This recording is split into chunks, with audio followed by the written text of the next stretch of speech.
Alberta-born and internationally renowned, David Pearce has been creating music his entire life. One of his classmates from Strathcona Tweedsmuir recalls what may have been his first composition. When students at their school sang the national anthem, Pearce was regularly entrusted to accompany on piano. On one occasion, he was moved to perform a rendition his fellow student described as grand, unique, brilliant, and entertaining. David Pearce is a composer, producer, and orchestrator. Graduate of the Berklee College of Music, he is sought after in major music cities of the world, but chooses to live in Calgary. His creative range is extraordinary, but so are the scale and scope of his work. He's collaborated with artists such as Michael Bublé, Katie Lang, and Paul Brandt, arranged musicals for Andrew Lloyd Webber, and created performances at Radio City Music Hall for major awards shows and for the Macy's Day Parade. These latter may seem grand, but when he won the Emmy Award for his work on the opening, closing, and victory ceremonies of the Vancouver Winter Olympics, he brought his music to audiences of over 60,000 in the stands and tens of millions on television. His work has toured the world, shared the air with the acrobats of Cirque du Soleil, and been commissioned by Queen Elizabeth II. In a list of accomplishments far too long for someone still so young, one that stands out for us is his creative direction of the Stampede Grandstand show. David Pearce is an artist of international stature who is able to produce powerful work on a scale few can imagine. He not only calls Calgary home, he fills its sky with wonder. Eminent Chancellor, I present to you David Pearce, whose achievements in composition, production, and arrangement are known around the globe. He inspires audiences, his fellow musicians, and shares his talents with our community, the tourists who visit us, and the young musicians hoping to follow in his footsteps. On behalf of the Senate and the University of Calgary, I invite you to invest him with the degree Doctor of Laws, honoris causa.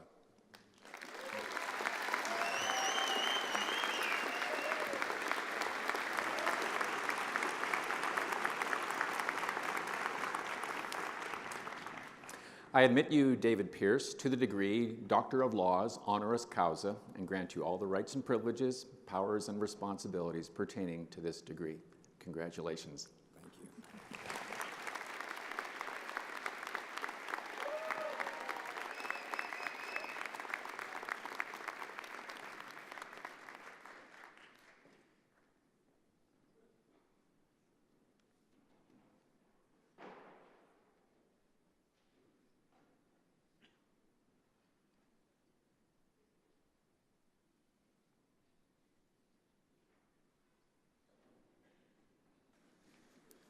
There we go.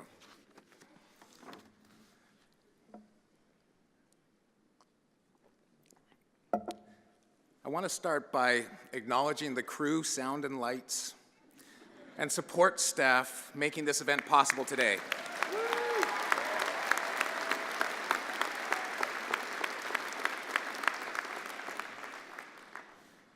I mention you because I am one of you. I'm usually where you are. And having spent a lifetime listening to speeches, it's the ones that I actually heard that have led me to the microphone today. Let's take a moment all together and thank the crew who made this Jack Simpson Gym worthy of a celebration.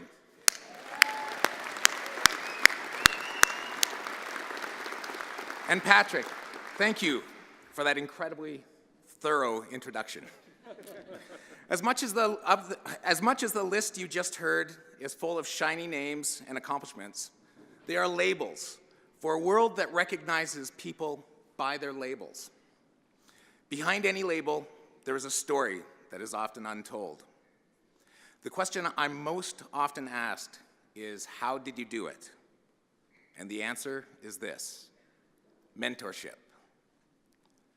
None of the shiny accomplishments or labels on my list could have happened without incredible mentors. Mentors provide a critical map to success. They can guide you to avoid the pitfalls that they themselves endured on their journey. They don't expect acknowledgement for their accomplishments. True mentors are not assigned Mentorship gifts itself to you if you stay open to receiving guidance. It happens authentically as two paths merge, and then it sends you on your way to create your own unique journey. Then you find yourself at a day like today, where you see familiar faces, and you realize that the honor of receiving something so momentous as an honorary degree is acknowledgement that the name on the degree represents an entire community, a community that has believed in supporting each other, not for their own personal gain, but just to make the world a better place. I would especially like to acknowledge that my two daughters are here today. Tegan is 18 and Sydney is 14. I am happy they are here to experience firsthand the incredible journey you, the graduates of 2018, are on. I would also like to acknowledge all of the parents in the room, my mom, as well as those who are unable to attend in person, my dad. You have all made today possible. Your graduates will be the mentors and community leaders to my daughters and with my daughters. On behalf of the grads here, along with all the parents behind you, thank you.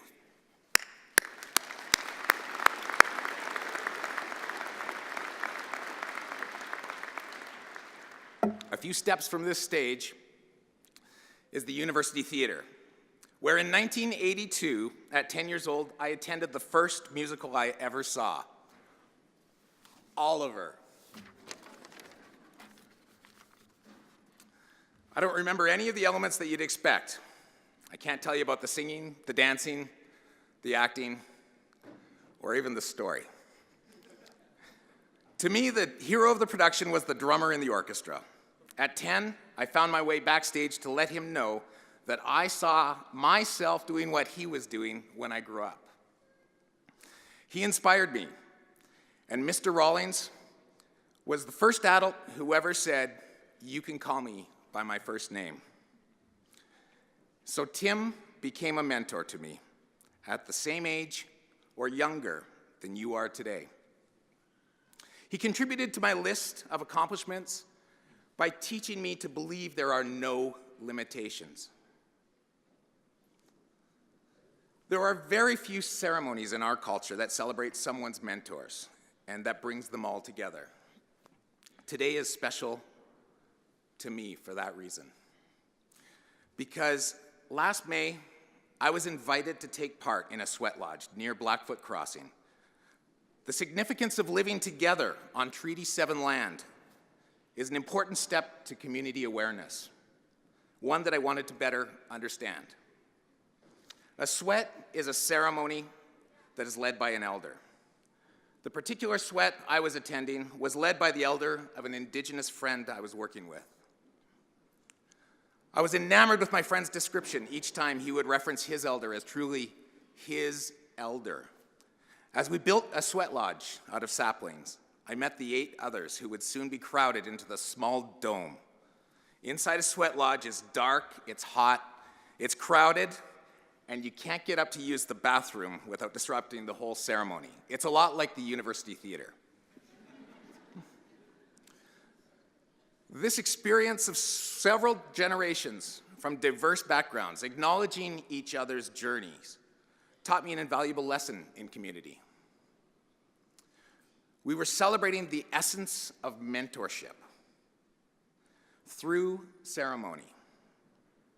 That day, I gained an awareness that we are all our future great-grandchildren's ancestors, and therefore mentors.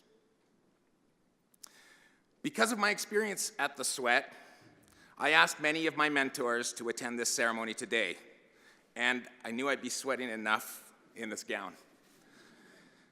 They are widespread across 45 years of my life. And I wanted to acknowledge in ceremony that I needed you all. You have all shaped me and guided me on this journey. I recognize my mentors first by the lessons I've learned, not by their face or name. You know, Davy boy, if you want to go fast, go alone. If you want to get further, go together, is a quote from my mentor, Jim, who is a master community builder, the best, in fact, that Calgary has ever had.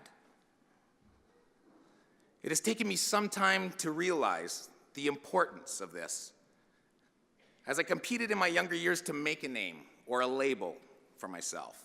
However, eventually you will burn out and exhaust your resources if you go alone. Collaborating with others to join talents and foster each other's strengths is the way to explore limitless territory. Hey, hey! Let's do it for a laugh, and we will balance the universe, is a quote from my mentor, Sam, who was a master relationship creator. I know he is here today in spirit, but I wish he was still alive to hear me say thank you. Let's do it for a laugh translates to let's just do it for fun, and everything else will work itself out. It's magic, and in Calgary, we celebrate it together as a community. Each night of the Calgary Stampede, the evening grandstand show is where I get to have radically artistic fun. I get to be on a team of mentors, and we create a new celebration of Calgary every year by creating a spectacle of fireworks, acrobats, music, and the fun of our community by showcasing amongst our local talent a cast of 130 young Canadians. Because it makes no difference where I go, you're the best hometown I know. Everyone, hello Calgary, hello Calgary. Okay, yes, you just experienced a community having some fun together. It's easy, and we all want it, and we've all got it to give. Pay attention to the fun around you, and then wonder how there was so many of you who knew how to finish singing a song that you haven't heard in 30 years. In February of 1988, my life changed when Calgary hosted the Olympic Games. As the world was learning the names of athletes Kurt Browning, Carrie Lee Gardner, Alberto Tomba, and Eddie the Eagle, the names of my Olympic heroes were music director Tommy Banks and legendary composer David Foster. The '88 Olympics gave me the gift of being from a city whose spirit was suddenly known around the globe, a city capable of producing a groundbreaking opening ceremony that incorporated community over special effects. I was profoundly inspired and had an Olympic-sized dream that the next time Canada hosted the Olympics, I wanted to be the guy that made the music.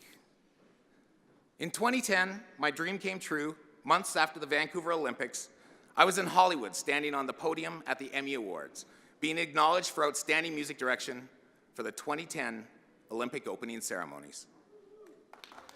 Thank you.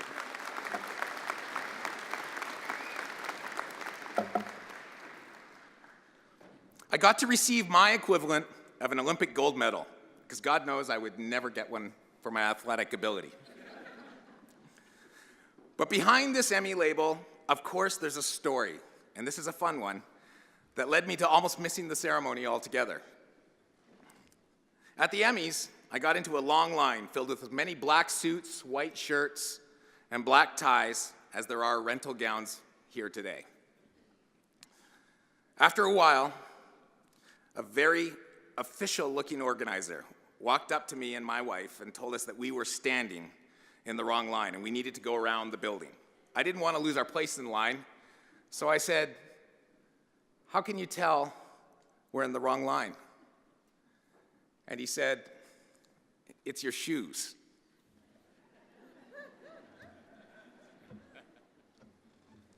Not sure. We were in the line for the volunteer seat fillers. Seat fillers are the people who show up dressed in their Hollywood best so they can fill the empty seats after someone accepts their award. They stand in line with hopes to be part of the awards. So they wear flip-flops and running shoes, knowing that they'll be there all day and their feet won't be seen on camera. Once someone gets their award, no matter how well-intentioned they might be to return to their seat, it's too exciting. The seats will eventually be empty if they don't fill the seats with fillers.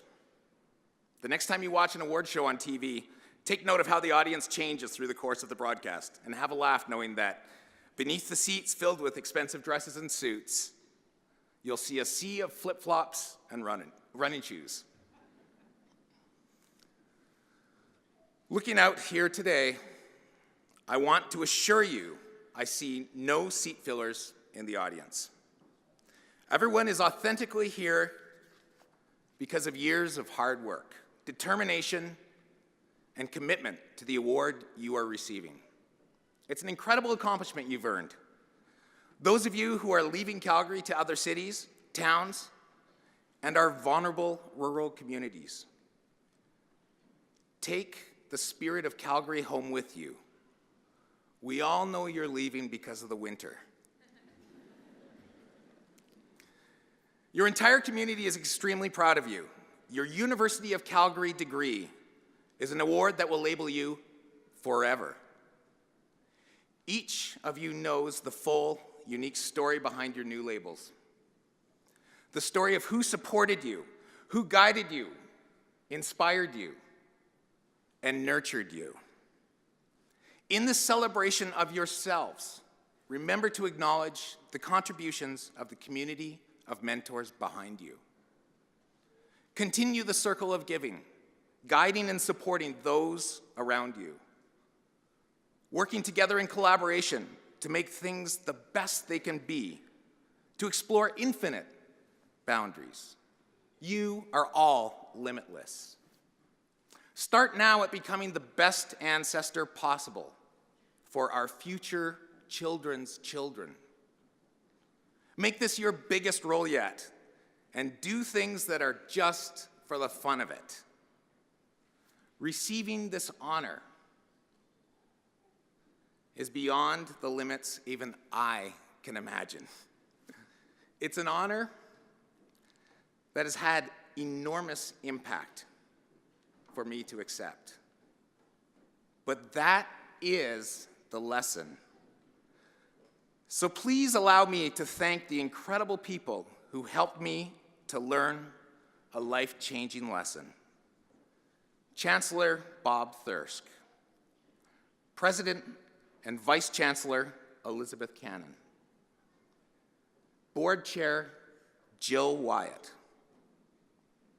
the Board of Governors, the Senate, faculty, Susan Ditchburn, Dave Kelly, Jack Schneider, Paul Dornian, and our children's ancestors, the graduates of 2018. Thank you.